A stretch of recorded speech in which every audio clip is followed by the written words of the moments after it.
É só básica. O meu marido riu, brindando com os colegas de trabalho no jantar da promoção. Ela era empregada de limpeza antes de eu casar com ela. Agora organiza a minha agenda. Sorri, pedi licença e saí sem dizer uma palavra. 2 horas depois, o patrão dele, o irmão dele e o telemóvel dele não paravam de me ligar. Apenas apaga essa mensagem. Ouvi o Brandon sussurrar ao telemóvel quando entrei na cozinha. Atrapalhou-se com o aparelho, quase o deixando cair dentro do café da manhã, antes de me notar. A expressão dele mudou tão depressa que foi quase cômico, do pânico para aquele sorriso ensaiado que usava nos eventos da empresa. Bom dia, amor. Só coisas do trabalho. Sorri de volta, o meu rosto uma máscara perfeita enquanto lhe entregava a camisa acabada de passar. A tua reunião das 9 horas com a conta Henderson foi movida para as 10h30. Já atualizei a tua agenda. O que não lhe disse foi que também atualizei a minha agenda secreta, marcando outra mensagem suspeita de madrugada com uma bandeira vermelha. Dia 17 deste mês. Há 6 meses eu não teria reparado. Há 6 meses eu ainda era esposa confiante que acreditava no marido quando dizia que estava a trabalhar até tarde. Depois veio a mensagem que mudou tudo. Uma mensagem da Jennifer que apareceu enquanto Brandon tomava banho. A noite passada foi incrível. Mal posso esperar até a Kate visitar a mãe no próximo fim de semana. Essa mensagem está agora guardada, capturada em imagem e encriptada no que chamo de a minha apólice de seguro. Uma pasta oculta, enterrada no meu armazenamento na nuvem. A ironia não me escapou. O Brandon já tinha rido das minhas perguntas tecnológicas, pacientemente a mostrar-me como usar os mesmos sistemas de cópia de segurança que agora usava para documentar a traição dele. Sabes uma coisa, querida? Disse o Brandon, ajustando a gravata ao espelho do corredor. És tão boa com esta coisa de organizar. Não sei o que faria sem a minha rapariga da agenda. Deu-me um beijo na bochecha. O aroma de um perfume desconhecido mal se distinguia sob o perfume dele. Só a fazer o que faço melhor. Respondi, já a calcular mentalmente quando poderia verificar o software de rastreamento que instalei no telemóvel dele durante um dos sonos profundos após um caso. O mesmo software já tinha registrado 3 visitas ao Hotel Westlake no último mês. O meu antigo emprego como empregada nesse hotel ensinou-me mais do que dobrar lençóis com elástico. Aprendi a ser invisível, a observar sem ser observada, a juntar histórias a partir das provas que as pessoas deixavam para trás. O gerente do hotel ainda me cumprimentava com simpatia quando o encontrava por acaso a fazer compras.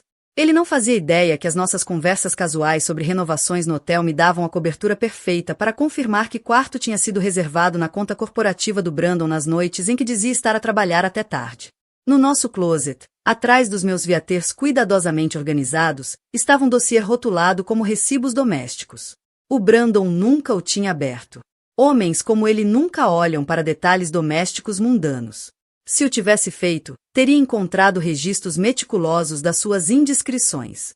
Recibos de combustível com quilometragem incoerente com os destinos que dizia, contas de jantares para 2 em restaurantes que nunca mencionou ter visitado, um fio de cabelo loiro, claramente diferente do meu castanho, recolhido do blazer dele e guardado num pequeno envelope. A festa de Natal da empresa, há 3 meses, foi particularmente reveladora. Enquanto servia como a esposa anfitriã perfeita, repondo bebidas e fazendo conversa agradável, vi a cor desaparecer do rosto do Brandon quando a esposa do Kyle chegou com o filho mais novo, o Ethan. O rapaz não teria mais de 4 anos, com olhos cor de avelã familiares e uma covinha distintiva no queixo. A covinha do Brandon. Lembrei-me de contar para trás, recordando a viagem de negócios do Brandon a Chicago há 5 anos, como voltou distante e a beber mais do que o habitual, como a Jennifer tirou uma licença prolongada da empresa logo depois. As datas alinhavam-se perfeitamente. Estás bem? Perguntou o irmão do Brandon, o Xavier, nessa noite, ao ver-me a olhar para o pequeno Ethan. Só cansada. Respondi, voltando a pôr o sorriso agradável esperado de uma esposa de executivo. O Xavier olhou-me de forma estranha, parte pena, parte culpa, antes de se afastar rapidamente. Mais um dado para minha coleção. O Xavier sabia de algo.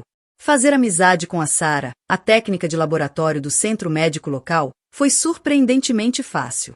Conhecemo-nos numa corrida de beneficência patrocinada pela empresa do Brandon, e os nossos cafés semanais tornaram-se o destaque da minha rotina cuidadosamente construída. Ela não achou estranho quando mencionei o meu interesse em empresas de testes genéticos para um artigo fictício que estava a escrever. A maioria das pessoas não percebe o quão fácil é fazer estes testes. Explicou-me ela entre lates. Só precisas de uma boa amostra de ADN. Cabelo com folículos é o ideal. O próximo evento da empresa, um piquenique de família, deu a oportunidade perfeita. Oferecer-me para ajudar nos jogos infantis permitiu-me dar garrafas de água às crianças com calor, incluindo o Ethan. A garrafa descartada dele, junto com os pelos da máquina de barbear elétrica do Brandon, estavam agora selados e etiquetados na minha crescente coleção de provas. Às vezes perguntava-me se devia confrontar diretamente o Brandon, atirar-lhe as provas à cara e ver o mundo cuidadosamente construído dele desmoronar-se. Mas havia um certo poder no conhecimento não partilhado, em ser subestimada a ponto enquanto Brandon e os colegas riam da esposa básica dele, que passou de empregada a secretária glorificada, eu estava a construir um caso que destruiria não só o casamento dele, mas também a carreira e reputação. Esta noite era o jantar de promoção do Brandon. Esta noite ele apresentava-me como a esposa de apoio, a mulher por trás do sucesso dele. Mal sabia ele que, na minha mala, estava uma pen com todas as provas que recolhi nos últimos 6 meses, uma guilhotina digital pronta a cair. Enquanto aplicava maquilhagem, subtil, profissional, esquecível, ensaiava meu sorriso agradável ao espelho. O sorriso que enganou o Brandon durante meses. O sorriso que escondia a mente calculista por trás dele. Pronta para ir, menina da agenda. Gritou o Brandon do andar de baixo. Quase. Respondi, com a voz firme apesar do trovão no meu peito. Esta noite, manteria o meu papel de esposa perfeita uma última vez. Amanhã, o mundo saberia exatamente quem era Kate Lawson. E o Brandon aprenderia tarde demais que casou não com uma rapariga básica, mas com uma mulher que sabia limpar confusões permanentemente. A luz do candelabro do restaurante refletia no cristal do meu copo de água enquanto me sentava perfeitamente erguida ao lado do Brandon, na mesa principal. O Luca Tuial era o local mais caro da cidade, escolha do Brandon, naturalmente. A mão dele repousava possessivamente na minha parte inferior das costas enquanto me apresentava aos executivos que eu já tinha conhecido em inúmeros eventos da empresa. Sorri e acenei com a cabeça, a desempenhar o meu papel na perfeição. Esta é a minha esposa. Kate. Disse-lhe a nova namorada do CFO, uma loira esguia que avaliou rapidamente o meu vestido azul marinho conservador com o olhar de cima a baixo. Ela mantém o lar a arder enquanto eu conquisto o mundo dos negócios. A mulher riu educadamente, enquanto eu mantinha a expressão agradável, acrescentando mentalmente esta interação à minha lista crescente de humilhações subtis. O Brandon há muito que deixará de me ver como parceira e começar a ver-me como um acessório, como Rolex ou a pasta de couro italiana dele. O Kyle, patrão do Brandon, levantou-se para fazer um brinde depois de todos se sentarem. Observei-o com atenção, notando como os olhos dele nunca encontravam os meus. Será que ele sabia que a esposa e o Brandon estavam envolvidos, ou era tão aliado como o Brandon pensava que eu era? Ao Brandon Lawson. Levantou o copo. O mais recente vice-presidente sênior de operações. A tua dedicação a esta empresa tem sido nada menos que notável. Levantei o meu copo junto com os outros, mas a minha mente estava 3 meses atrás, no piquenique da empresa, a ver o Ethan, de 4 anos, a correr pelos aspersores. O Brandon tinha se posicionado estrategicamente na estação da grelha toda a tarde, criando uma bolha de fumo e atividade que justificava manter-se longe da área das crianças. Calculei as datas no meu planeador nessa mesma noite. A viagem do Brandon a Chicago. A licença subsequente da Jennifer. Tudo alinhava perfeitamente com a idade do Ethan. E claro, continuou o Kyle. Por trás de todo homem de sucesso está uma mulher de apoio. A Kate. Por ser o pilar do Brandon. Capacho. Menina da agenda. Já tinha ouvido tudo. Bebi o meu champanhe, deixando as bolhas amargas combinar com o meu humor. Quando chegou o jantar, o Brandon já ia na segunda bebida e ficava mais alto a cada brinde em sua honra. O diretor de vendas perguntou como nos conhecemos e o Brandon lançou-se na anedota favorita dele. Ela era empregada no Westlake. Disse ele, apontando para mim com o garfo. Podem acreditar. Limpava quartos de dia e tinha aulas à noite. Eu estava hospedado durante aquela crise da conta de Milwaukee. Lembram-se desse desastre, Kyle? E ela trouxe toalhas extra para o meu quarto. Piscou o olho aos colegas. Era gira e eu estava estressado. Eu lembrava-me dessa noite de forma diferente. Lembrava-me de um homem de olhos gentis que parecia genuinamente interessado nos meus estudos de literatura, que fazia perguntas atenciosas e me tratava com respeito. Onde estava esse homem agora? Agora ela gere a minha vida toda. Continuou o Brandon, o álcool a soltar o filtro dele. Compromissos. Agenda social. Até me lembra do aniversário da minha mãe. A mesa riu apreciativamente. Que bela história de Cinderela. Comentou a Jennifer, o sorriso não chegando aos olhos. Mais tipo a minha bela senhora. Retorquiu o Brandon, arrancando mais risadas. Tive de a polir um bocado. Mas ela fica bem, não fica. Senti algo a endurecer dentro de mim. Como Betão a assentar. 6 anos de casamento. De apoiar os sonhos dele enquanto, silenciosamente, fazia minha licenciatura online em psicologia organizacional. De manter a casa e a reputação dele enquanto subia a escada corporativa. Tudo reduzido a uma piada. É só básica. Riu Brandon, brindando com os colegas. Era empregada antes de casar comigo.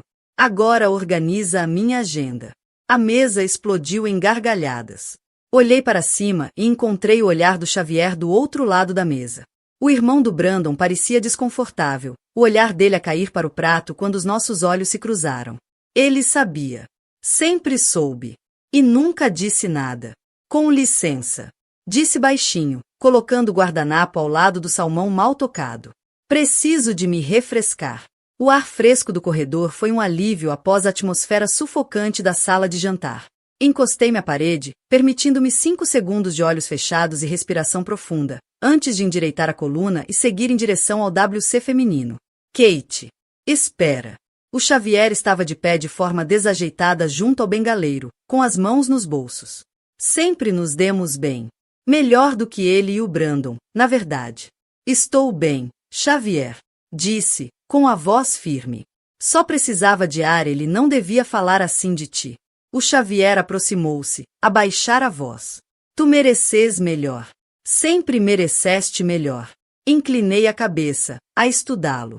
O que estás exatamente a tentar dizer? A expressão dele oscilou entre culpa, preocupação e algo mais. Abriu a boca. Fechou. E finalmente disse. Queria tanto contar-te. Sobre o Brandon e a Jennifer. Completei por ele. O choque na cara dele teria sido cômico noutras circunstâncias. Como soubeste? Não sou tão básica como teu irmão pensa. Respondi, a tirar o espelho compacto da mala. Verifiquei o batom com calma, a observar o reflexo do Xavier enquanto ele processava o que eu tinha dito. O que vais fazer? Perguntou finalmente. Fechei o espelho com um estalo. Nada que já não esteja muito atrasado. O Xavier parecia prestes a dizer mais, mas parou ao ver a minha expressão. Seja o que for que viu, fez com que recuasse ligeiramente. Devias voltar para a festa. Sugere.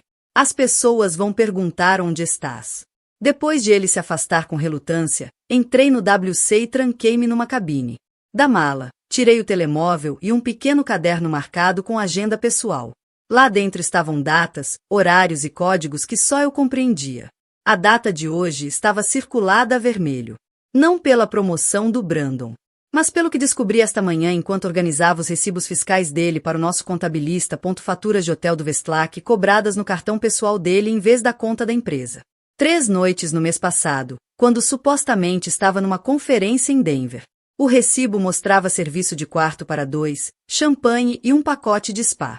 A confirmação final chegou apenas algumas horas antes de sairmos para o jantar desta noite.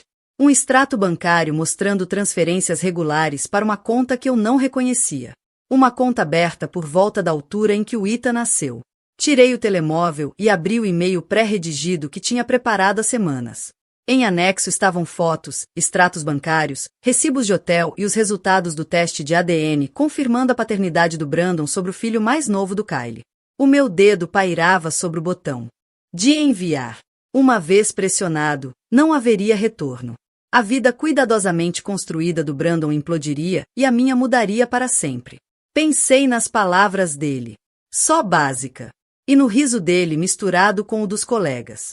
6 anos da minha vida reduzidos a uma piada. Pressionei enviar. Vi o e-mail desaparecer no ciberespaço.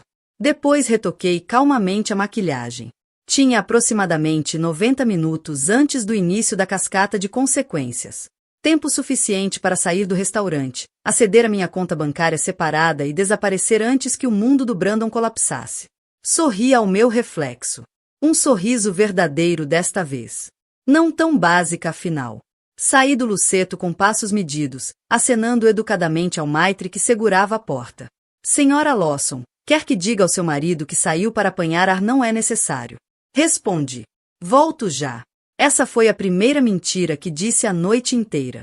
Ao sentar-me no banco do condutor do meu modesto Honda, o carro prático que o Brandon insistia que era mais do que suficiente para uma esposa que só conduzia até o supermercado e ao salão de unhas, senti uma onda inesperada de adrenalina.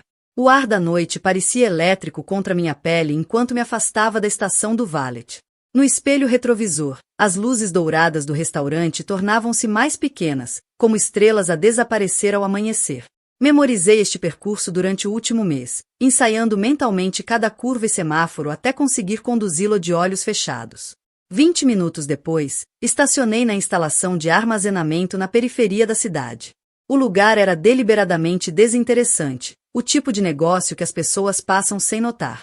Escolhi-o especificamente pelo anonimato, pagando 6 meses adiantado em dinheiro, usando meu apelido de solteira. O segurança acenou com a cabeça quando passei o cartão de acesso.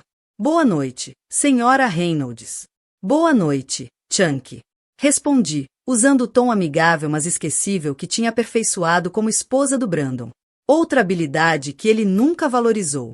A unidade 247 parecia-se com todas as outras. Uma porta metálica com um simples cadeado de combinação.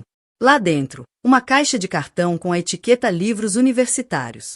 O Brandon nunca questionou por que guardei os meus antigos manuais de psicologia organizacional. Na verdade, nunca perguntou sobre os meus estudos. Dentro da caixa, sob uma camada de manuais reais, estava minha apólice de seguro. Um portátil comprado a dinheiro numa loja de penhores, nunca ligado à nossa rede doméstica, e uma caixa prova de água contendo pens com múltiplas cópias de segurança de todas as provas. Liguei o portátil e conectei-me ao hotspot móvel que ativei sob mais um nome diferente. Pegadas digitais são fáceis de rastrear se não tiveres cuidado. E eu tive um cuidado extraordinário. Embora já tivesse enviado o e-mail inicial do restaurante, ainda havia planos de contingência a ativar. Entrei na conta de e-mail segura que criei há meses especificamente para esta noite. Na pasta de rascunhos, esperavam 3 e-mails adicionais, cada um programado para ser enviado se certas condições fossem cumpridas. O primeiro continha imagens de vídeo. O Brandon sempre foi paranoico com segurança, instalando um sistema elaborado de câmaras em casa depois de um assalto à casa do vizinho há 3 anos. O que ele não sabia era que, no ano passado, reposicionei 2 dessas câmaras, orientando-as para filmar o sofá da sala e a entrada do quarto de hóspedes. Os locais preferidos da Jennifer quando nos visitava durante os meus recados. Cliquei num ficheiro de vídeo só para confirmar que era o certo. O carimbo de data mostrava 3 semanas atrás, quando supostamente eu estava no clube do livro. Lá estava o Brandon, a conduzir a Jennifer pela porta da frente, a mão dele já a subir pela blusa dela. Fechei rapidamente o ficheiro, uma onda de náusea a invadir-me apesar da preparação mental. O segundo e-mail de contingência continha registros financeiros, prova da conta separada que o Brandon tinha criado, pagamentos regulares que se alinhavam perfeitamente com o aniversário do Ethan e despesas com prendas que eu nunca recebi. Um ursinho comprado no dia em que o Ethan nasceu. Uma luva de basebol de criança cobrada no nosso cartão de crédito conjunto mas nunca levada para casa. O terceiro continha os resultados de ADN. Essa foi a parte mais complicada do meu plano, exigindo tempo exato e nervos de aço. A Sarah, a minha amiga técnica de laboratório, ajudou sem querer ao explicar exatamente como funcionavam os testes genéticos. A ciência não era complicada. Era a recolha que exigia delicadeza. Ofereci-me como voluntária para ajudar no piquenique anual da empresa há 3 meses, organizando jogos para as crianças. Ninguém questionou por que é que a esposa do executivo queria distribuir garrafas de água às crianças suadas. Ninguém notou quando recolhi cuidadosamente a garrafa descartada do Ethan, preservando o ADN que acabaria por revelar a sua verdadeira filiação. Agendei os 3 e-mails para serem enviados automaticamente, com um intervalo de 30 minutos entre eles, começando 1 hora depois do discurso do Kyle. O tempo era crucial. Queria que as revelações surgissem gradualmente, dando tempo para cada bomba explodir totalmente antes da próxima cair. Com a parte eletrônica do meu plano iniciada, retirei mais um item da caixa de armazenamento. Um envelope pardo contendo cópias em papel de tudo. Isto iria amanhã para os pais do Brandon por estafeta. Eles mereciam saber que tipo de filho tinham criado. Que tipo de irmão Xavier tinha protegido. Desliguei o portátil e voltei a guardar tudo no esconderijo. O peso que carregava há 6 meses, a suspeita, a recolha de provas, o planeamento cuidadoso começaram a levantar-se dos meus ombros. Acontecesse o que acontecesse a seguir, eu tinha recuperado meu controlo. De volta ao carro, verifiquei a hora. Já tinha passado 1 hora desde que saíra do restaurante. A esta altura, o Brandon estaria a perguntar-se onde eu estava, talvez um pouco irritado por eu não estar lá para rir das piadas dele, para ser apresentada a clientes importantes como a esposa bonita e básica. Conduzi até um pequeno café do outro lado da cidade, não um dos nossos locais habituais, mas um sítio tranquilo que descobri durante as minhas missões de reconhecimento. A barista sorriu quando pedi um chá simples. Noite difícil? Perguntou ela, notando a minha roupa formal. Transformadora. Respondi, escolhendo uma mesa junto à janela onde podia ver o pôr do sol a pintar o céu com tons de fogo. Desliguei completamente o telemóvel, removendo a bateria por precaução. No silêncio repentino, senti o meu coração desacelerar para um ritmo constante. Sem mais alertas. Sem mais monitorização cuidadosa dos movimentos do Brandon. Sem mais fingimentos. O chá estava quente e reconfortante contra minha garganta enquanto observava a escuridão a cobrir a cidade. Exatamente em 43 minutos, o primeiro e-mail chegaria a toda a direção executiva, ao Kyle, a clientes importantes e aos membros da família do Brandon. As filmagens viriam 30 minutos depois, e finalmente os resultados de ADN. Um estranho sentimento de paz instalou-se em mim, inesperado após meses de raiva silenciosa. Tinha feito tudo ao meu alcance para garantir que o Brandon enfrentasse as consequências pelas ações dele. Agora o universo tomaria conta. Cada revelação desencadeando a sua própria cascata de efeitos que acabaria por desmantelar a vida que ele construiu com mentiras. O café tocava jazz suave, o tipo que o Brandon sempre desdenhou como música de fundo pretensiosa. Fechei os olhos brevemente, deixando a melodia tomar conta de mim. Quando foi a última vez que fiz algo simplesmente porque gostava, e não porque se encaixava na imagem da esposa perfeita do Brandon? Lá fora, os candeeiros de rua começaram a acender-se enquanto a noite caía completamente. Noutra vida, na vida que pensei estar a construir, estaria ao lado do Brandon neste momento, a sorrir orgulhosamente enquanto ele recebia os parabéns pela promoção. Nessa vida, eu ainda era ex-empregada agradecida que casara em ascensão, eternamente grata ao homem que me resgatou. Mas nesta vida, na minha vida real, eu era arquiteta da justiça. A esposa básica que tinha documentado metodicamente cada traição. A mulher invisível que finalmente se fez ver. O relógio na parede marcava calmamente as 9 horas. A tempestade estava a chegar. E pela primeira vez em anos, eu estava exatamente onde queria estar. Longe da destruição, a observar de longe enquanto os meus planos cuidadosamente traçados se desenrolavam com a precisão de uma agenda perfeitamente mantida. As 9 horas chegaram com o tilintar suave do relógio antigo do café. Imaginei a cena a desenrolar-se no lhatial. O Kyle a erguer o copo para um brinde final ao brilhante futuro do Brandon. Os executivos a acenar com aprovação. O Brandon a saborear o momento de triunfo. Depois o toque sincronizado das notificações de e-mail a perturbar o ambiente polido. Não precisava de testemunhar para saber exatamente como se desenrolaria. O Kyle, sempre profissional, provavelmente verificaria o telemóvel discretamente por baixo da mesa, um hábito que observei em dezenas de eventos da empresa. A linha de assuntos sozinha bastaria. Urgente. A verdade sobre Brandon Lawson e o seu filho. Nesse momento exato, na sala de jantar privada do Luchatal, o discurso do Kyle Harrington vacilou a meio da frase, os olhos fixos no ecrã do telemóvel por baixo da toalha. Abriram-se visivelmente. A taça de champanhe de cristal na mão esquerda tremia ligeiramente, formando ondas no líquido dourado. E por isso, com grande prazer, dou as boas-vindas oficiais ao Brandon para... A voz do Kyle morreu enquanto deslizava pela mensagem, a cor a desaparecer do rosto como água a escorrer por um ralo. Os convidados mexeram-se desconfortavelmente no silêncio repentino. O Brandon inclinou-se para a frente, o sorriso ensaiado agora tenso nas extremidades. Kyle, disse ele, a tentar. Está tudo bem. O Kyle levantou o olhar lentamente, os olhos a moverem-se do Brandon para Jennifer, que estava 3 lugares adiante. O olhar que trocaram entre chefe e esposa dizia tudo. confusão, compreensão crescente. E por fim, uma certeza devastadora. Onde está a Kate? Perguntou Kyle, com uma voz anormalmente calma. O Brandon olhou para a cadeira vazia ao lado dele, a irritação a piscar no rosto. Foi retocar a maquilhagem, suponho. Sabes como são as mulheres nestas coisas.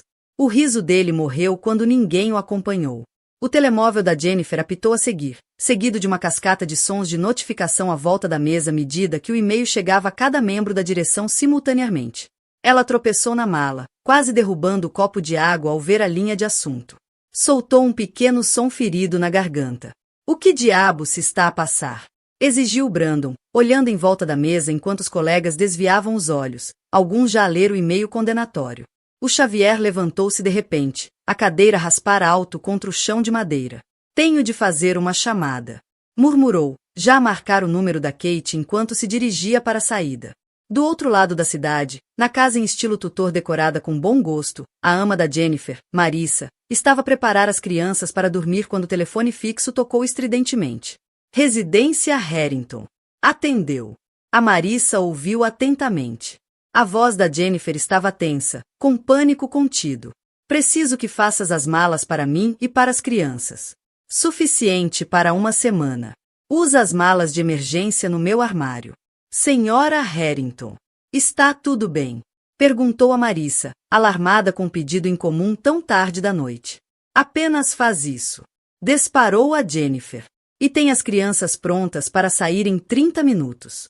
Todas menos. Houve uma pausa dolorosa. Todas menos o Ethan. Ele vai ficar com o pai esta noite. O olhar da Marissa desviou-se para o corredor onde o Ethan, de 4 anos, escovava os dentes, completamente alheio ao facto de que o mundo dele estava a desmoronar. Entretanto, no restaurante Golden Palm do outro lado da cidade, a Eleanor e o Richard Lawson celebravam o 40º aniversário de casamento quando ambos os telemóveis acenderam ao mesmo tempo. Nada de chamadas de trabalho na nossa noite especial. Censurou a Eleanor enquanto o marido estendia a mão para o dispositivo. Os rapazes prometeram que não nos iriam incomodar a menos que fosse uma emergência. O rosto do Richard ficou cada vez mais grave à medida que lia o e-mail. Eli, disse suavemente. Tens de ver isto. A mão da Eleanor voou para a boca ao percorrer as provas da traição do filho. Aquela pobre criança. Sussurrou, as lágrimas a encherem-lhe os olhos. E a Kate, o tempo todo. As mãos do Richard cerraram-se em punhos. O Xavier sabia. Disse, apontando para uma troca de mensagens incluída nas provas. Ele soube durante anos e não disse nada. Protegeu o irmão enquanto aquela pobre rapariga sofria em silêncio. Os ombros da Eleanor tombaram com o peso da revelação a cair sobre ela. Criamo-los melhor do que isto, Richard. O que aconteceu aos nossos rapazes? O Richard chamou a conta. A celebração esquecida. Não sei quem são esses homens, Eli, mas não são os filhos que pensamos ter criado. De volta ao local, o caos tinha irrompido por completo. O Brandon, finalmente a perceber a magnitude do que estava a acontecer, esticou-se para o telefone do Kyle. Isto é um erro, insistiu, a voz a subir enquanto cabeças se viravam das mesas vizinhas. Alguma espécie de brincadeira doentia. A Kate nunca, a sua esposa. Disse o Kyle, com uma calma mortal. Forneceu provas em vídeo de si e da minha esposa. Na nossa casa. Minha casa, Lawson. Onde dormem os meus filhos. A Jennifer tinha se retirado para um canto, a falar rapidamente ao telefone, a mão livre a gesticular freneticamente enquanto dava instruções à ama. A membro da direção, Diane Thompson, já estava a fazer chamadas próprias. Temos de convocar uma reunião de emergência esta noite. Isto afeta a fusão com a Henderson. Eles foram copiados no e-mail. O tom de gestão de crise treinado dela não conseguia esconder totalmente o choque. Precisamos de uma declaração preparada antes do ciclo de notícias da manhã. O gerente do restaurante pairava ansiosamente à margem, a sentir a celebração a desmoronar, mas sem saber como intervir. O telemóvel do Brandon vibrava incessantemente. Colegas que saíram cedo, amigos copiados no e-mail, os pais dele a tentar desesperadamente contactá-lo. Cada vibração representava mais um pilar da vida dele a ruir. Ela não pode fazer-me isto. Murmurava repetidamente, a ligar para o número da Kate apenas para ser enviado diretamente para o voicemail.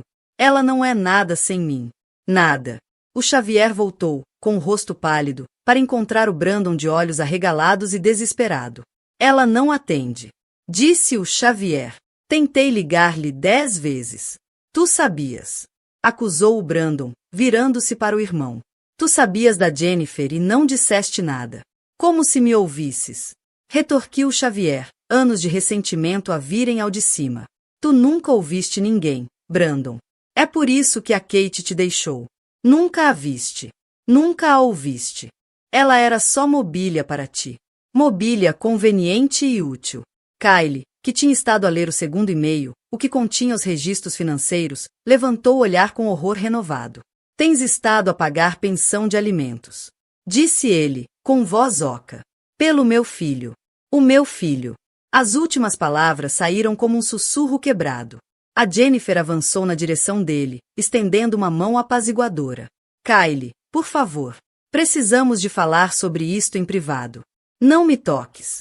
Sibilou Kylie, recuando. Nunca mais me toques. Lá fora, carrinhas de imprensa já chegavam, alertadas por alguém de dentro sobre o drama em curso. Os flashes iluminavam a fachada elegante do restaurante, captando os membros do conselho enquanto corriam para os seus carros, rostos sombrios. À meia-noite, #LoSongate era tendência nas redes sociais. Fontes anônimas dentro da empresa divulgavam partes da história, cada versão mais sensacionalista que a anterior. O preço das ações da empresa começou a oscilar nos mercados asiáticos, os primeiros sinais de consequências financeiras. No olho da tempestade, o Brandon estava sozinho na agora vazia sala de jantar privada, a olhar para o telemóvel enquanto este exibia o último e-mail. Os resultados do teste de ADN confirmando a paternidade do Ethan, enviados para todas as pessoas significativas da vida pessoal e profissional dele. As provas eram irrefutáveis. As consequências inevitáveis. A vida cuidadosamente construída dele estava equilibrada numa fundação de mentiras. Mentiras que ele tinha convencido a si próprio de que eram inofensivas, até necessárias. Agora, essa fundação tinha sido puxada num só golpe magistral pela mulher que ele subestimou fatalmente. A esposa básica. A empregada. A menina da agenda. A arquiteta da destruição dele. Passaram-se 3 dias como num delírio febril. Fiquei num hotel tranquilo nos arredores da cidade, a observar o escândalo desenrolar-se através de alertas de notícias e redes sociais. O nome do Brandon estava por todo lado. O executivo em ascensão apanhado numa teia de mentiras. O escândalo de paternidade a abalar o mundo corporativo. As ações da empresa a cair em resposta. Liguei o telemóvel apenas uma vez, brevemente, para confirmar o que já sabia. 67 chamadas não atendidas do Brandon. 23 do Xavier. E inúmeras mensagens de texto, variando de súplicas desesperadas a acusações ferozes. Não as li. Em vez disso, reencaminhei os documentos financeiros relevantes para o meu advogado, garantindo que a minha separação do Brandon fosse o mais limpa possível. Na manhã do 3º dia, fiz o check-out do hotel e conduzi para casa, incerta sobre o que me esperava. A entrada estava vazia. O Mercedes do Brandon, conspicuosamente ausente. A casa permanecia silenciosa e intocada, como um museu dedicado a uma vida que já não reconhecia como minha. Lá dentro, inspirei o cheiro persistente do perfume do Brandon. Mais fraco agora, mas ainda presente. Havia provas da partida apressada dele por toda parte. Gavetas deixadas parcialmente abertas. O relógio favorito dele ausente da cômoda. O decantador de bourbon vazio no carrinho de bebidas. Percorre cada divisão como um fantasma, desligada dos móveis cuidadosamente selecionados que outrora representaram o nosso sucesso partilhado. No closet do quarto, as roupas dele ainda estavam penduradas em perfeita ordem, organizadas por cores, por estação e por ocasião, exatamente como eu as tinha arrumado. Os fatos caros que ajudaram a transformá-lo de executivo júnior ambicioso em vice-presidente sênior permaneciam, embora alguns estivessem a faltar. Passei os dedos pelos tecidos finos, recordando quão orgulhosa tinha estado por apoiar a ascensão dele. De como tinha passado a ferro e escovado aquelas mesmas peças antes de reuniões importantes. A campainha tocou, tirando-me do meu devaneio. Aproximei-me com cautela, espreitando pelo olho mágico para encontrar o Kylie Harrington de pé no meu alpendre. Já não era o patrão do Brandon, não desde que a reunião de emergência do conselho resultou na demissão imediata dele, mas ainda uma figura imponente, no fato sob medida e expressão grave. Kate. disse ele quando abri a porta, com a voz mais suave que alguma vez ouvirá. Posso entrar? Conduziu até a sala de estar, a mesma onde a esposa dele e o meu marido nos traíram a ambos. Se o Kyle fez essa ligação, não demonstrou, sentando-se rigidamente na beira do sofá. Não vou fingir que compreendo tudo o que aconteceu. Começou ele. Ou porque escolheste expor isto da forma que o fizeste. Mas respeito a tua coragem. Permaneci em silêncio, à espera. Homens como Kyle não fazem visitas pessoais sem motivo. A empresa está em tumulto. Continuou. As ações do Brandon danificaram a nossa reputação, ameaçaram relações com clientes e perturbaram as operações. Precisamos de alguém que possa restaurar a ordem. Inclinou-se para a frente. Alguém com competências organizacionais excepcionais, integridade e conhecimento profundo dos nossos sistemas. Quase ri. Estás a oferecer-me um emprego. Assistente executiva do novo CEO. Esclareceu o Kyle. Com caminho para a gestão de operações dentro de um ano, se estiveres interessada. Por que haverias de confiar em mim depois do que fiz? A expressão do Kyle endureceu momentaneamente. Porque disseste a verdade, independentemente do custo. Isso é raro, Kate. E porque já vi o teu trabalho. Os sistemas que implementaste para o Brandon. As eficiências que criaste. Ele levou o crédito. Mas foste tu, não foi. Acenei com a cabeça lentamente. Além disso, acrescentou Kyle, com um esgar que quase parecia um sorriso. Acho que ambos merecemos um novo começo. Depois de ele sair, fiquei no meio da casa que nunca senti verdadeiramente como minha, a considerar a proposta dele. Havia uma certa justiça poética em aceitar uma posição na mesma empresa onde o Brandon tinha subido e caído. O visitante seguinte chegou quando as sombras da noite se estendiam pelo relvado. O Xavier parecia péssimo. Por fazer a barba. Olhos vermelhos. Ombros curvados sob o peso da culpa coletiva. A mãe e o pai mandaram-me. Disse ele, estendendo um envelope. Queriam que tivesses isto. A carta dentro estava escrita à mão, no papel creme da Eleanor, com a caligrafia elegante a fluir pela página com calor e arrependimento. Expressavam a dor pelo que o Brandon fez, a vergonha pela cumplicidade do Xavier e a admiração pela minha força. Esperavam, escreveu a Eleanor, que eu considerasse manter uma relação com eles apesar de tudo. Sempre desejaram ter uma filha. E, aos olhos deles, eu seria sempre família. Dobrei cuidadosamente a carta. Obrigado por trazeres isto.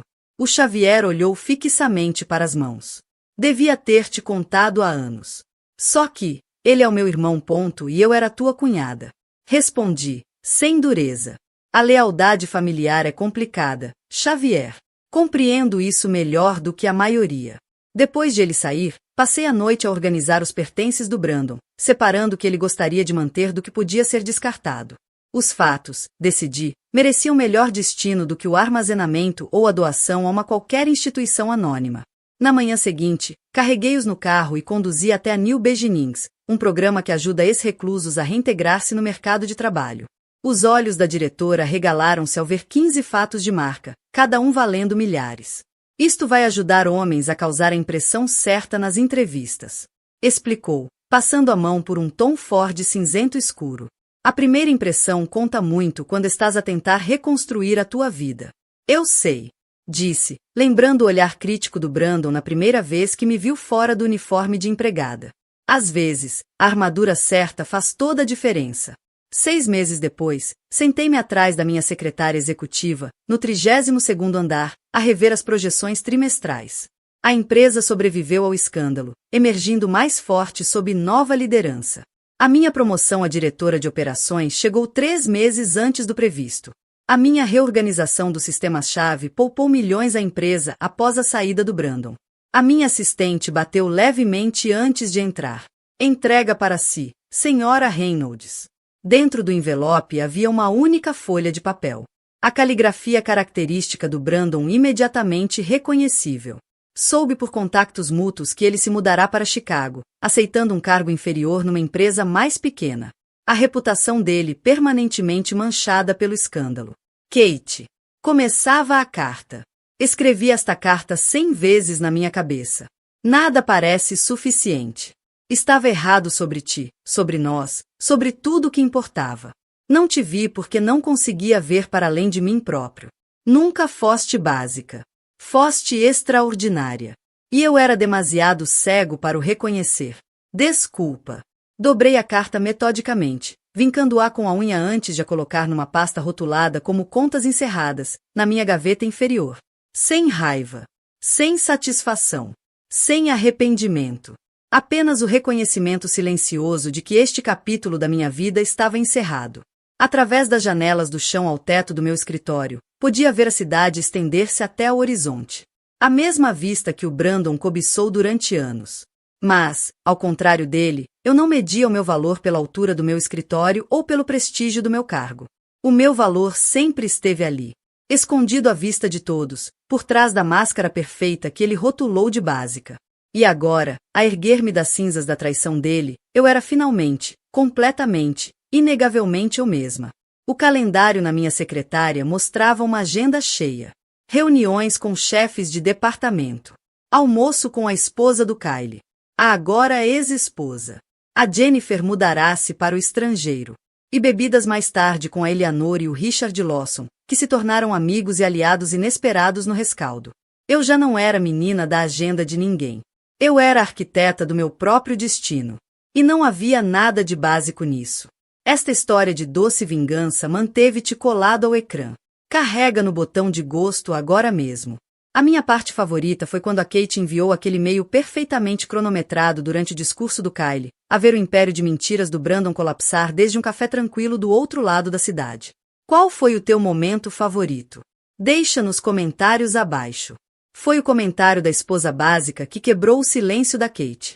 A revelação do teste de ADN.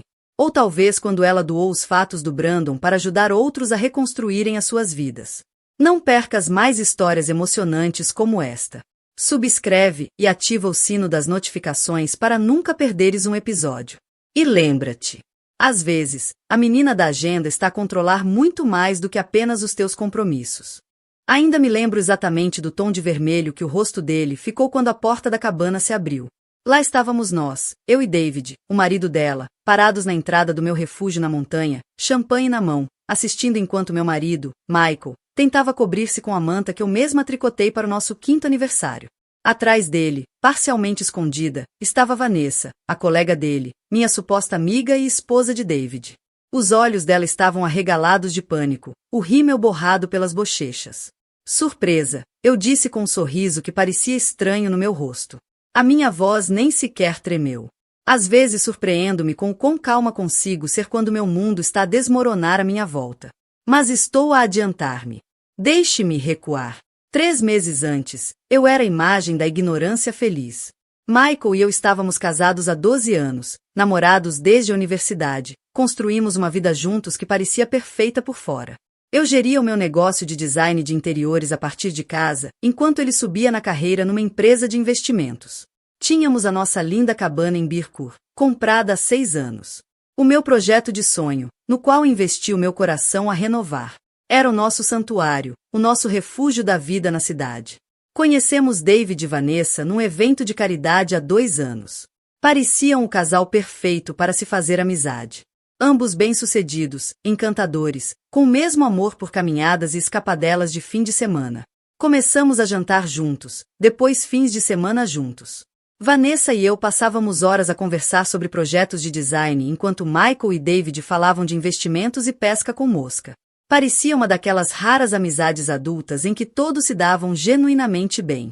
Lembro-me de estar sentada em frente a Vanessa num brunch, a vê-la rir de algo que Michael disse, a pensar na sorte que eu tinha em ter encontrado outro casal com quem ambos nos dávamos bem. Como fui ingênua! O primeiro sinal veio na forma de uma mensagem de texto. O telemóvel de Michael apitou enquanto ele estava no duche e eu olhei por reflexo, não a bisbilhotar. A pré-visualização mostrava mal, posso esperar pela nossa próxima escapadinha. Ainda sinto-te. O remetente estava identificado como V Projeto de Trabalho. Pousei o telefone, com o coração subitamente acelerado. Apenas uma colega ser imprópria, disse a mim mesma. Não mencionei. Não queria ser aquela esposa. Depois vieram as noitadas no escritório, as reuniões de emergência ao fim de semana, o súbito interesse em ir sozinho para nossa cabana para clarear a mente e trabalhar na proposta Johnson. Sempre a proposta Johnson. Comecei a encontrar recibos de jantares para 2 em noites em que ele supostamente jantava a secretária. Despesas com champanhe premium quando Michael só bebe whisky. Não sou estúpida. Mas há uma diferença entre saber e saber, percebe? Precisava de provas antes de poder confrontar o colapso do meu casamento. A confirmação chegou quando passei pelo escritório dele de surpresa numa quarta-feira à tarde. Estava por perto para uma reunião com um cliente e pensei em surpreendê-lo com um café. A recepcionista deu-me um olhar estranho. Michael, ele não está cá hoje. Tirou o dia. Um dia pessoal enquanto eu achava que ele estava em reuniões de orçamento. Ele tinha tirado um dia pessoal. Agradeci e saí com os copos de café ainda quentes nas mãos. Rastrei o telemóvel dele nessa noite. Não é o meu momento mais orgulhoso, mas o desespero fala mais alto. A localização, a nossa cabana nas montanhas. O nosso lugar especial. Aquele em que passei meses a aperfeiçoar, escolhendo cada cadeira, cada batjur, cada almofada decorativa para criar o retiro perfeito. Enquanto eu dormia sozinha na nossa cama, ele estava lá com outra pessoa. Mas quem? Não tinha certeza até verificar o nosso armazenamento partilhado na cloud, a ver fotos recentes da cabana para saber se ele tinha mudado algo. Foi aí que os vi. Fotos que ele se esqueceu de apagar. Não explícitas, graças a Deus, mas suficientemente reveladoras. Um casaco de mulher pendurado ao lado do dele no nosso cabide personalizado. Um copo de vinho com marcas de batom no rebordo. Vermelho vivo. Não era o meu tom. E depois uma selfie do Michael no lago e, ao fundo, visível, estava Vanessa a olhar para a água. Os meus dedos ficaram dormentes. Não era uma mulher qualquer do trabalho. Vanessa. A minha amiga. A esposa do David. Sentei-me no chão do quarto durante o que pareceram horas, rodeada pelas provas, a tentar decidir o que fazer. Confrontá-lo. Atirar-lhe com as coisas para o relvado. Incendiar a cabana. Nos filmes, as esposas traídas parecem sempre saber exatamente como reagir. Na vida real, a traição deixa-te paralisada, a questionar cada memória, cada momento do teu casamento. Depois, algo mudou dentro de mim. Uma clareza fria lavou a dor. Levantei-me. Enxuguei as lágrimas. E comecei a planear. Isto não ia ser uma confrontação típica. Se eles queriam jogar, eu também podia jogar. E eu ia ganhar. Primeiro, precisava de falar com o David. A parte mais difícil era descobrir como me aproximar dele. Como se diz a alguém que o seu cônjuge está a ter um caso com o teu? Não há cartões de felicitações para essa situação. Decidi-me por um café, num local longe dos nossos habituais. Território neutro. Quando David entrou, mal o reconheci. Em grupo, ele era sempre o mais animado, o centro das atenções, sempre pronto com uma piada ou uma história. O homem que se sentou em frente a mim parecia menor, de alguma forma. Os ombros curvados, como se carregasse um peso invisível. Acho que precisamos de falar sobre o Michael e a Vanessa, disse depois dos cumprimentos. Os olhos dele encontraram os meus e vi algo que não estava à espera. Não surpresa, mas resignação. Sabes, disse eu. Não era uma pergunta. Ele acenou com a cabeça, passando o dedo à volta do rebordo da chávena de café intocada. Há cerca de 3 meses. 3 meses enquanto eu ainda descobria que o meu casamento era uma farsa, ele já vivia com esse conhecimento. Através de jantares, noites de jogos, brunches de casais. Senti-me mal. Por que não disseste nada? Perguntei. Por que não disseste tu? Respondeu suavemente. Boa pergunta. Acabei de descobrir, admiti. Ontem. Ele soltou um longo suspiro. Vi mensagens no iPad da Vanessa. Eles têm se encontrado na vossa cabana. Nossa cabana, corrigi automaticamente, sentindo uma nova punhalada de traição. Esse era o meu santuário. A minha criação. O meu lugar seguro. O Michael levou-a lá. De todos os lugares. O David olhou para cima, os olhos subitamente afiados. A Vanessa acha que ele vai deixar-te. Que vão começar uma nova vida juntos. Rime. Um som áspero que assustou ambos. É isso que ela pensa? E tu? Apenas dano colateral, aparentemente. O sorriso dele era amargo. Sou emocionalmente indisponível, demasiado focado no trabalho, não sou suficientemente apaixonado. O Michael fala sentir-se viva. Cada palavra era uma facada. Não consegui evitar imaginar os dois juntos, na minha cabana, na minha cama, a rirem-se dos seus cônjuges aborrecidos e alheados. O Michael disse-me no mês passado que queria renovar a casa de banho da suíte na cabana, disse em voz baixa. Passei semanas a criar projetos, a desenhar planos, a encomendar amostras. Ele dizia sempre que não estavam bem. Agora sei por quê. Era ela que o estava a ajudar a escolher. O David estendeu a mão e agarrou na minha. A palma dele estava quente contra os meus dedos frios. Naquele momento passou algo entre nós. Uma dor partilhada, sim. Mas também a primeira centelha de outra coisa. Determinação. O que queres fazer? Perguntou. O que eu queria? Queria voltar atrás no tempo. Queria o meu casamento de volta. Queria nunca ter conhecido a Vanessa, com seu cabelo perfeito e o seu batom vermelho vivo. Queria apagar a imagem do meu marido e da minha amiga a trair-me na casa que eu criei. Mas essas não eram opções. Por isso, contei ao David o meu plano. As semanas seguintes foram uma aula de mestria em dissimulação. Desempenhei na perfeição o papel de esposa alheada. Sorri nos jantares com Michael, sem nunca deixar transparecer que sabia. Cada viagem de negócios, cada noite tardia era uma mentira. Ouvi as histórias dele sobre o trabalho, acenando com simpatia enquanto se queixava da carga de trabalho, tudo enquanto uma fúria fria crescia dentro de mim. O pior foi quando a Vanessa mandou uma mensagem a sugerir que almoçássemos. Já passou demasiado tempo desde a nossa última tarde de meninas, escreveu ela, acrescentando um emoji de coração. A audácia. Encontrei-me com ela no restaurante favorito dela, vendo-a entusiasmar-se com o vestido novo que tinha comprado, como David já nem reparava nela, como estava a pensar fazer férias sozinha para se reencontrar. Tudo isto enquanto o telefone dela vibrava com mensagens que eu sabia serem do meu marido. Devias ir para algum lugar isolado, sugere com um sorriso, um lugar onde possas realmente desconectar-te e focar-te no que queres. É exatamente disso que preciso, concordou entusiasmada. Só paz e natureza. Como uma cabana nas montanhas, acrescentei. Por um segundo, algo brilhou nos olhos dela. Culpa. Medo. Mas recuperou-se rapidamente. Talvez. Ainda não decidi. Fui à casa de banho e vomitei tudo o que tinha comido. Depois retoquei a maquilhagem, pus um sorriso no rosto e voltei para terminar o almoço com a mulher que dormia com meu marido. Entretanto, o David e eu continuamos os nossos encontros secretos. Partilhávamos informações, comparávamos cronologias, construíamos o nosso caso. Descobrimos que o Michael e a Vanessa tinham um fim de semana fixo por mês na nossa cabana. O primeiro fim de semana de cada mês. Quando Michael supostamente tinha os seus retiros de planeamento estratégico e a Vanessa visitava a tia doente no Connecticut. O próximo encontro deles estava a aproximar-se. O primeiro fim de semana de outubro, quando as montanhas estariam cobertas de cores de outono. O Michael já tinha começado a preparar o terreno, mencionando casualmente que talvez precisasse de ir à cabana para prepará-la para o inverno antes que chegasse o frio. Eu podia ir contigo, ofereci inocentemente. Fazíamos um fim de semana juntos. Já faz tanto tempo que não vamos lá os dois. Não, disse ele rapidamente. Tens aquela apresentação para preparar. Vai ser aborrecido de qualquer forma. Só eu a verificar os canos e a limpar calhas. Assenti compreensivamente. Tens razão. Vai tu. Eu foco-me no trabalho.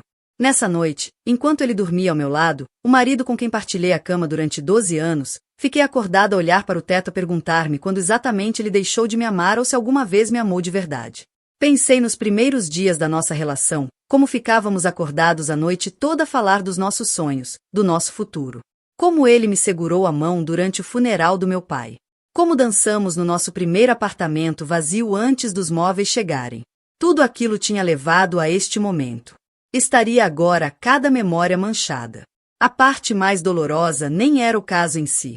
Era a realização de que, enquanto eu estava totalmente presente no nosso casamento, o Michael mantinha partes de si em separado, criando espaço para traição. Dei-lhe tudo. A minha confiança, a minha juventude, os meus sonhos. Construí a minha vida em torno das decisões dele, acomodei as mudanças na carreira dele, as ambições dele. Acreditei tanto em nós que nunca vi as fraturas a formarem-se por baixo da superfície. Mesmo agora, a vê-lo dormir, senti aquela atração familiar. A vontade de o acordar, de gritar, de exigir respostas. Por que ela? Por que a nossa cabana? Por que é que eu não fui suficiente? Mas sabia que essas conversas só lhe dariam mais uma oportunidade para mentir, manipular a narrativa, fazer-me duvidar de mim mesma. Não. Era melhor assim. Deixá-lo pensar que se safou. Que acreditasse que eu era tola, que ele claramente achava que eu era. A arrogância dele seria a sua queda. Na escuridão do nosso quarto, fiz uma promessa a mim mesma. Dei tudo a este casamento, e ele descartou como se nada fosse. Mas eu não iria quebrar. Não iria ser a vítima da história dele. Esta ainda era minha vida e eu iria recuperá-la, pedaço a pedaço, começando pela nossa cabana nas montanhas. A primeira geada de outubro chegou no dia antes do fim de semana deles. Observei pela janela da cozinha enquanto cristais de gelo formavam padrões delicados no vidro, a pensar como era apropriado. O meu coração também tinha desenvolvido uma camada de gelo protetor. O David e eu finalizamos o nosso plano durante o pequeno almoço num diner a 2 cidades de distância. Tornamo-nos peritos em encontros secretos, em falar por códigos, em manter as nossas personas públicas enquanto orquestrávamos em privado a nossa resposta à traição. Tens a certeza disto? Perguntou ele, observando-me a mexer o café talvez 5 minutos seguidos. Podíamos simplesmente confrontá-los diretamente, pedir o divórcio, seguir em frente. Pousei a colher. É isso que queres? Deixar que eles simplesmente sigam com a vida, comecem um novo capítulo enquanto nós ficamos a juntar os cacos. Ele suspirou, passando a mão pelo cabelo. Não. Mas estou preocupado contigo, conosco, com o que vem depois. Era uma preocupação válida. O que estávamos realmente a fazer? Planear uma confrontação elaborada não mudaria o facto de que os nossos casamentos tinham acabado. Não desfaria a traição. Mas dar-nos-ia algo que nenhum de nós tinha agora. Controlo. Agência. O poder de escrever, pelo menos, este capítulo das nossas histórias. Preciso disto, David, disse baixinho. Preciso de olhar nos olhos dele quando ele perceber que eu sei. Preciso de ser eu a terminar tudo, não ser descartada quando ele estiver pronto para seguir em frente. Ele estendeu o braço por cima da mesa e apertou a minha mão. Então vamos fazer isto direito. O nosso plano era elegante na sua simplicidade. Sabíamos que eles chegariam à cabana na sexta-feira à noite. O Michael disse-me que ia sair diretamente do trabalho por volta das 15 horas para evitar o trânsito. A Vanessa disse ao David que ia visitar a tia e só voltaria no domingo à noite. Eu tinha instalado câmaras de segurança na cabana no ano anterior, ostensivamente por segurança, já que a propriedade era isolada, mas na verdade porque adorava poder verificar o meu trabalho de design quando não estávamos lá. O Michael claramente tinha se esquecido delas. Durante semanas, vi-os chegar juntos, entrar na minha casa, usar a minha cozinha, beber dos meus copos. As câmaras não captavam som, apenas traição silenciosa em alta definição. A chave do nosso plano era o timing. Precisávamos de chegar depois de eles estarem instalados, mas antes de algo demasiado íntimo acontecer. Eu não conseguia suportar a ideia de entrar nesse cenário e não queria sujeitar o David a isso também. Decidimos às 19 horas. Tempo suficiente para chegarem, desfazerem as malas, talvez abrir vinho e começarem a preparar o jantar. A cena doméstica perfeita para interromper. Mas havia preparativos a fazer primeiro. Provas a reunir. E eu tinha uma última carta a jogar que nem o David sabia. Enquanto Michael pensava que eu estava numa conferência de design em Boston, eu fui até a cabana 2 dias antes do fim de semana planeado. Tinha o meu próprio conjunto de chaves, claro. O meu nome estava na escritura, afinal. Algo que o Michael parecia ter esquecido. A cabana estava exatamente como a deixei, mas completamente diferente. Saber o que tinha acontecido lá mudava tudo. Cada superfície parecia contaminada. Andei por cada divisão devagar, tocando nos móveis, nas paredes, a reencontrar-me com a minha própria propriedade. No quarto principal, abri o armário e encontrei o que procurava. Escondido atrás das mantas extra, um pequeno saco com coisas da Vanessa. Produtos de higiene pessoal, um hobby, um par de chinelos. Ela tinha estabelecido uma presença na minha casa, criado um espaço para si na minha vida. A presunção de tudo aquilo fez-me ferver de raiva. Não tirei nada. Em vez disso, adicionei algo. Um pequeno e discreto gravador debaixo da cama. Não para atividades de quarto. Não tinha interesse nesse tipo de provas. Mas para as conversas que acontecem nos momentos calmos. Os planos que faziam. As coisas que diziam sobre os cônjuges quando achavam que ninguém estava a ouvir. A seguir fui ao escritório, onde se controlava o sistema de segurança da cabana. Descarreguei todas as filmagens dos últimos 6 meses para uma pen USB. Depois fui ao arquivo onde guardávamos a documentação da cabana. Escritura, seguros, contas de serviços. Tirei fotos de tudo com o telemóvel, prestando especial atenção à escritura onde meu nome constava como única proprietária.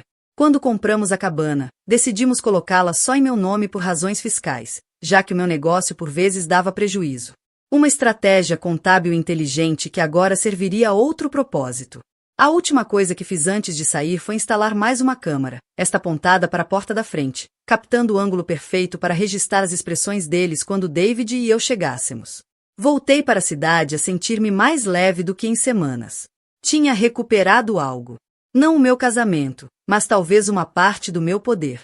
No dia da confrontação, o David e eu encontramo-nos num hotel nos arredores da cidade. Passaríamos lá a noite depois, em quartos separados, claro.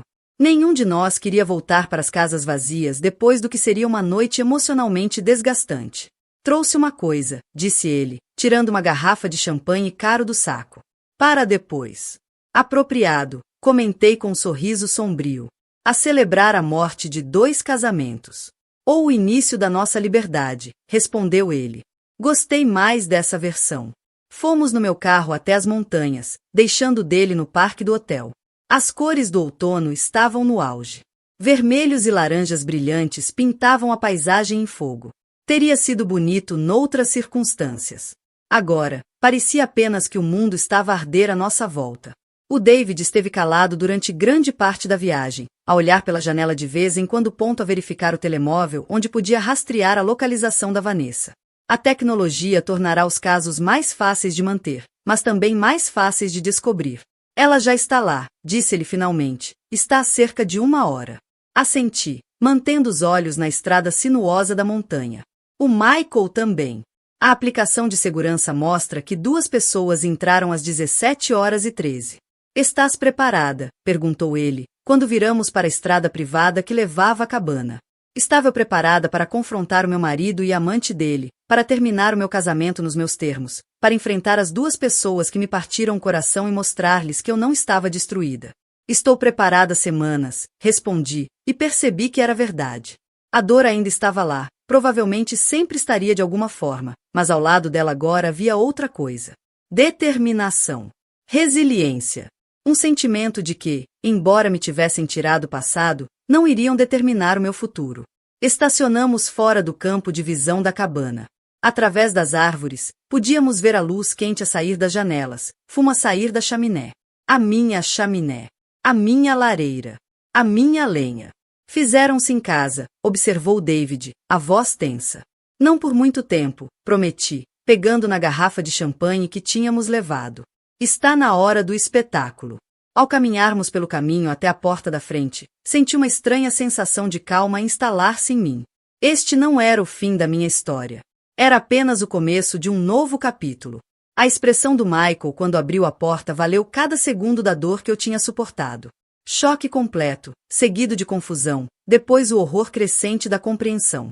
A boca dele abriu e fechou como um peixe a lutar por ar. Alexandra conseguiu finalmente dizer. O que estás à inspeção surpresa, disse animadamente, erguendo a garrafa de champanhe. Espero que não estejamos a interromper.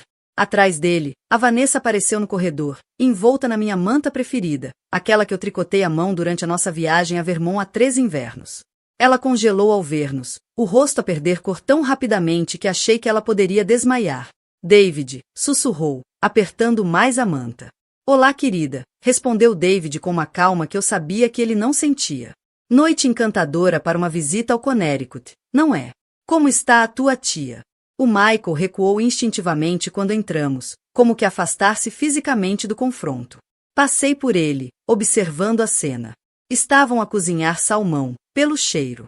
A minha receita, provavelmente. 2 copos de vinho estavam sobre a mesa de centro, ao lado de uma garrafa de tinto meio vazia. O fogo crepitava na lareira. Um cenário tão íntimo e perfeito para a traição. Não parem por nossa causa, disse, dirigindo-me à cozinha e encontrando mais 2 copos. Trouxemos champanhe. Acho que é motivo para um brinde, não acham? Alexandra, posso explicar, começou Michael, a reencontrar a voz. Sempre tão confiante, o meu marido. Sempre acreditar que conseguia falar-se fora de qualquer situação. Tenho a certeza que sim, concordei, estalando a rolha da garrafa de champanhe com um som satisfatório. És muito bom a explicar, a contar histórias, a mentir. Enchi 4 copos com mãos firmes. Mas antes de inventares outra bela ficção, pensei que todos podíamos ter um pequeno momento de realidade.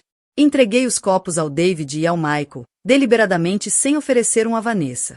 Ela podia continuar a agarrar-se à minha manta. A minha manta. O que é isto? Exigiu Michael, a recuperar o equilíbrio, agora com a raiva substituir o choque. Uma espécie de emboscada. Escolha de palavras interessante, comentou David, sorvendo champanhe. Dadas as circunstâncias. A Vanessa finalmente mexeu-se, dando alguns passos hesitantes na direção do marido. David, por favor, isto não é o que parece. Terminaste por mim, disse ele. Isso é decepcionante. Pensei que fosses mais criativa do que isso. Sentei-me na minha poltrona favorita, cruzei as pernas, assumindo a postura de anfitriã a entreter convidados difíceis.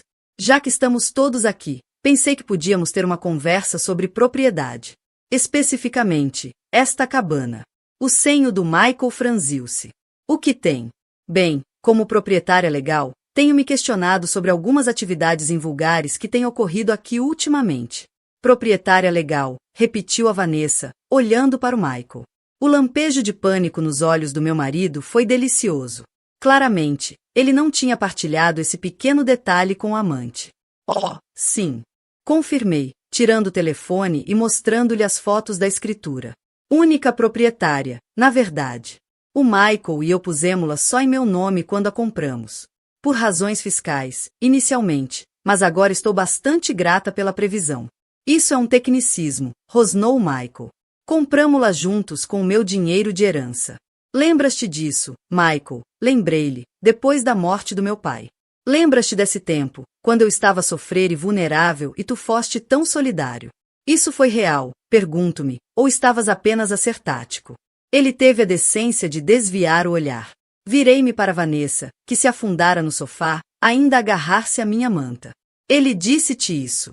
Que esta cabana foi comprada com o dinheiro da morte do meu pai. Ele mencionou isso quando te trouxe para cá, para o lugar que eu criei para me curar dessa perda. Ela abanou a cabeça, as lágrimas a começarem a formar-se. Alexandra, começou Michael novamente, com aquele tom conciliador que usava com clientes difíceis. Isto não está a ser produtivo. Por que é que o David e a Vanessa não nos dão um momento para discutirmos? Não vou a lado nenhum, cortou o David bruscamente. Sorri-lhe com gratidão antes de voltar a olhar para o Michael. Além disso, estamos mesmo a chegar à melhor parte. As imagens de segurança. Este era o momento que eu esperava. Peguei no comando remoto e liguei o grande televisor plano pendurado por cima da lareira. Com alguns cliques, acedi ao sistema de segurança da cabana e abri as imagens guardadas. Instalei estas câmaras no ano passado, expliquei, enquanto o ecrã se enchia com uma imagem cristalina da entrada da cabana. Por segurança, disse eu na altura. Quem diria que serviriam para outro propósito? No ecrã, começaram a passar imagens do Michael e da Vanessa chegarem juntos mês após mês, a entrarem e saírem da minha casa, às vezes com sacos de compras, uma vez com um pequeno presente embrulhado. Um presente de aniversário, descobri depois, através da gravação de áudio. A mais, disse eu, mudando para outra vista de câmara, desta vez mostrando o deck traseiro. Lá estavam eles de novo, a beber vinho sob as estrelas, o braço dele em volta dos ombros dela. Estiveste a espiar-me, a voz do Michael estava tensa de raiva agora. Não, estive a ver imagens de segurança da minha própria propriedade, corrigi. Grande diferença, legalmente falando. E estas nem são as mais interessantes. Ergui a pen USB que tinha no bolso. Estas são das câmaras do quarto. A Vanessa fez um som estrangulado. Não fizeste. Na verdade, não. Não havia câmaras no quarto. Mas eles não sabiam disso. Queres vê-las? Perguntei agradavelmente. Fiz uma montagem com os melhores momentos. Muito educativo. Isto é invasão de privacidade, balbuciou Michael, o rosto agora de novo ruborizado de raiva. A minha propriedade, relembrei. Mas nem são as imagens o melhor. Peguei no meu saco e tirei o portátil, abrindo para revelar um rascunho de e-mail. Esta é uma mensagem para os sócios da tua firma, Michael. Em anexo estão imagens selecionadas das câmaras da cabana, juntamente com registros financeiros que mostram que cobraste jantares de clientes em noites em que estavas aqui com a Vanessa. Fraude de despesas é um assunto sério na banca de investimento, não é? O rosto dele passou de vermelho a cinzento em segundos. Não farias isso. Ainda não decidi, admiti. Depende de como correr esta conversa. Virei-me para a Vanessa a seguir. E esta é para o conselho de administração da associação infantil que tu presides, Vanessa. Aquela que se orgulha de valores familiares e liderança moral. Pergunto-me como reagiriam a estas imagens. A te usares viagens de negócios financiadas por doadores para te encontrares com o teu amante casado. A Vanessa começou a chorar de verdade agora, rímel a escorrer pelas bochechas. Por favor, Alexandra, a minha reputação, o meu trabalho. A tua reputação, repeti, incrédula. Estás preocupada com a tua reputação enquanto estás meio nua na minha casa, a ter um caso com meu marido. Isso é fascinante. Que prioridades! O David aproximou-se para ficar ao meu lado, um reforço físico da nossa frente unida. Não estamos aqui para vos destruir, disse ele, a voz firme. Embora pudéssemos perfeitamente fazê-lo. O que é que querem? Perguntou Michael, o tom a mudar para derrota. Agora estávamos a chegar a algum lado. Um divórcio limpo e rápido, declarei, com seguintes termos: fico com a cabana, obviamente, mais o apartamento na cidade e metade de todos os outros bens. Assumes o adultério na petição, nada de disparates de diferenças irreconciliáveis. E vocês os dois, olhei entre o Michael e a Vanessa, ficam completamente fora das nossas vidas daqui para frente. E os meus termos são semelhantes, acrescentou David. Custódia total da nossa filha, a casa, metade de tudo o resto, e a Vanessa assume publicamente a responsabilidade pelo fim do nosso casamento. Queres humilhar-nos? Acusou a Vanessa, reencontrando a voz. Não, corrigi-a. Queremos responsabilidade. Há uma diferença. O Michael andava de um lado para o outro na sala, a mente visivelmente a percorrer opções, à procura de brechas, de formas de obter vantagem. Era isso que o tornava excelente no trabalho, essa capacidade de calcular probabilidades e resultados em tempo real. Mas este era um cenário onde ele não tinha trunfos. E se recusarmos? Perguntou finalmente. Sorri, um sorriso genuíno que pareceu deixá-lo mais nervoso do que a raiva teria feito. Então os e-mails vão ser enviados esta noite e amanhã chamamos os nossos advogados e começamos os processos de divórcio mais complicados e públicos imagináveis. Todos os detalhes do vosso caso tornam-se registro público, todos os relatórios de despesa são auditados, todos os fins de semana nesta cabana são documentados e datados. Inclinei-me para a frente. É mesmo assim que querem começar a vossa nova vida juntos, sob esse tipo de escrutínio. O silêncio que se seguiu era denso de tensão. Michael e Vanessa trocaram olhares, uma comunicação silenciosa que me esfaqueou o coração. Apesar de tudo, ainda tinham essa ligação, essa linguagem não verbal. Mas agora estava a ser usada para navegar a sua queda, e não para planear a fuga. Preciso de pensar, disse finalmente o Michael. Tens até de manhã, respondi. O David e eu vamos ficar na Iglain. Esperamos a tua resposta até às 9 horas. Estás a expulsar-nos? Perguntou a Vanessa, em pânico. Esta noite. Está quase escuro, e sim, estamos, confirmou David. Façam as malas. Todas as vossas coisas, acrescentou com ênfase, olhando para o pequeno saco que eu tinha encontrado no armário. O Michael abriu a boca como se fosse argumentar, depois fechou-a novamente. A luta tinha desaparecido dele. Sabia quando tinha sido superado. Mais uma coisa, disse, levantando-me e indo até o armário do bar. Tirei um pequeno embrulho que tinha escondido lá durante a minha visita anterior. Entreguei-o ao Michael. Feliz aniversário! O rosto dele desfez-se ao reconhecer o presente.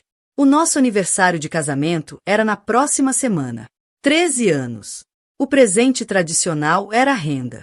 Dentro do embrulho estava um delicado lenço de renda que eu tinha mandado bordar com as nossas iniciais meses antes de saber do caso.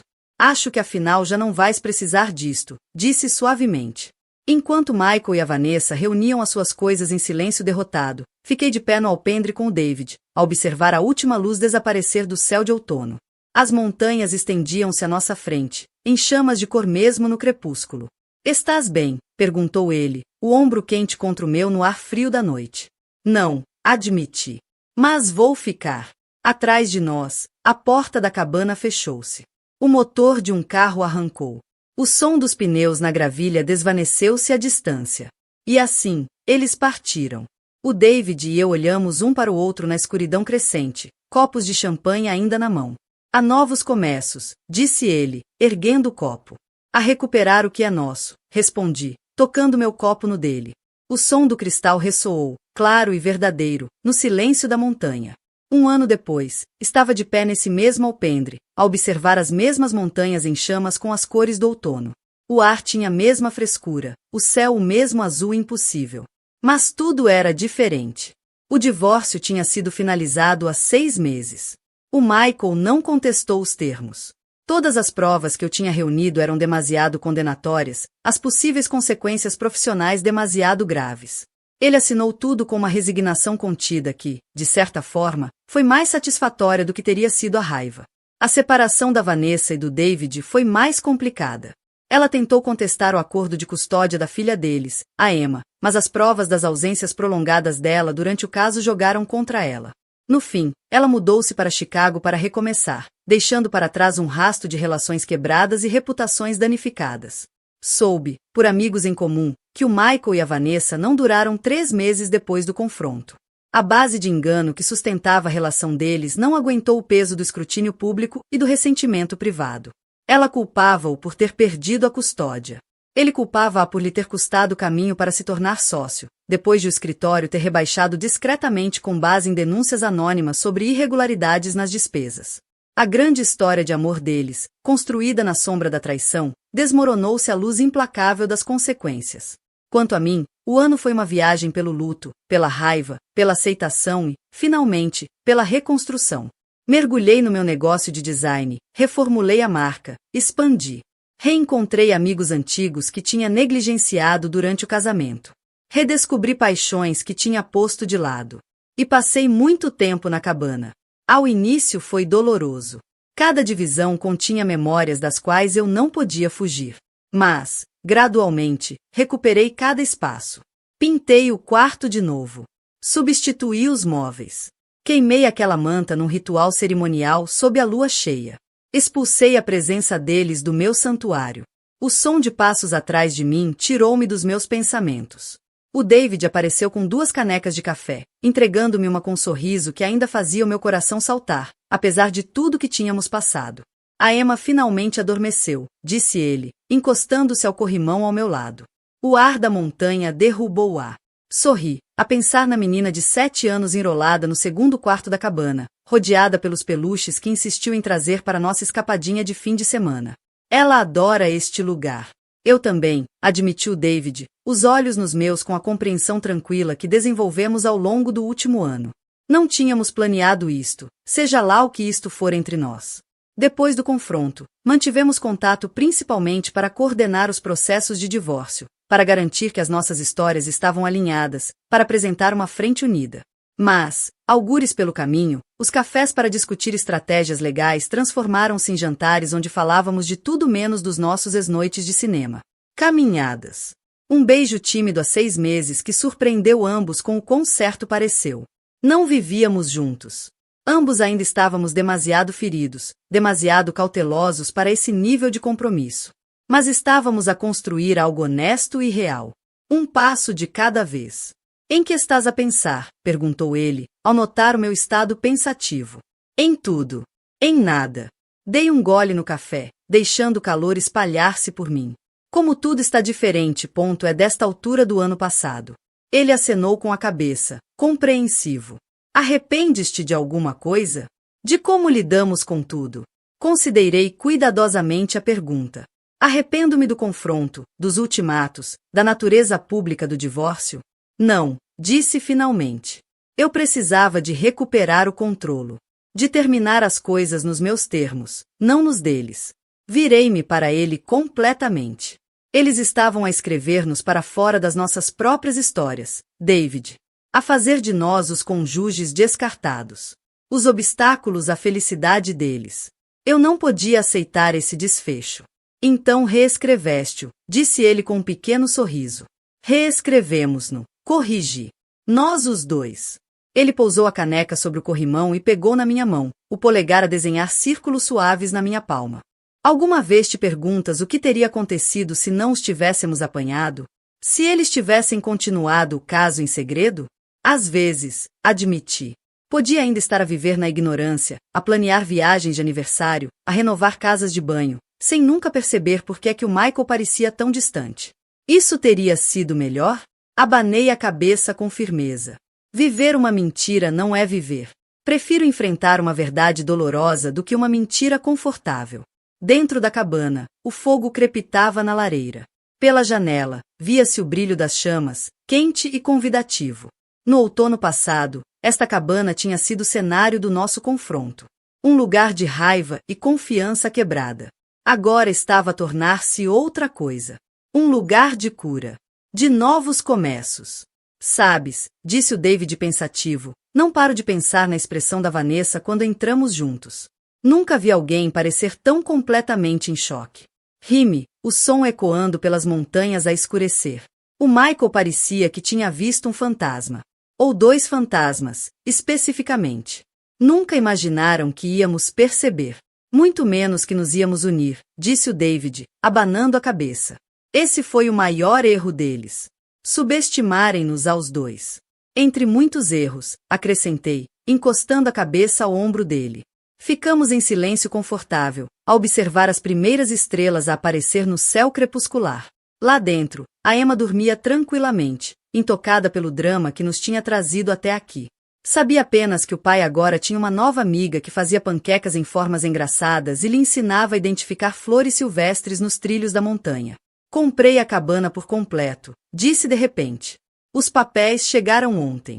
É oficialmente só minha. O David virou-se para mim, as sobrancelhas erguidas. Isso é maravilhoso. Sei o quanto este lugar significa para ti. Agora significa algo diferente, respondi. Já não é só um refúgio. É um lembrete de que às vezes temos de enfrentar o pior momento da nossa vida de frente para encontrarmos o caminho para algo melhor. Ele passou o braço à minha volta. Somos esse algo melhor? Acho que estamos a chegar lá, respondi com honestidade. Uma viagem de fim de semana de cada vez. À medida que a noite se aprofundava à nossa volta, pensei no caminho estranho e tortuoso que nos trouxe até aqui. Como a traição abriu a porta para a autenticidade. Como a perda criou espaço para algo novo crescer. O Michael e a Vanessa roubaram momentos neste lugar, construindo a relação deles em mentiras e engano. O David e eu estávamos a construir a nossas claras. As pedras fundacionais da honestidade assentadas uma a uma. Fortalecidas por uma compreensão partilhada da dor e da recuperação. Vamos para dentro, sugere, pegando nas nossas canecas vazias. Está a arrefecer. De mãos dadas, voltamos a entrar na cabana. Na minha cabana. Deixando o passado lá fora, na escuridão, onde pertencia. Alguns podem chamar a isto justiça poética. Mas eu prefiro pensar nisto como reconquista. Reconquistamos as nossas histórias, a nossa dignidade e este santuário na montanha. E, ao fazê-lo, descobrimos que, às vezes, o fim de uma história é apenas o começo de uma melhor.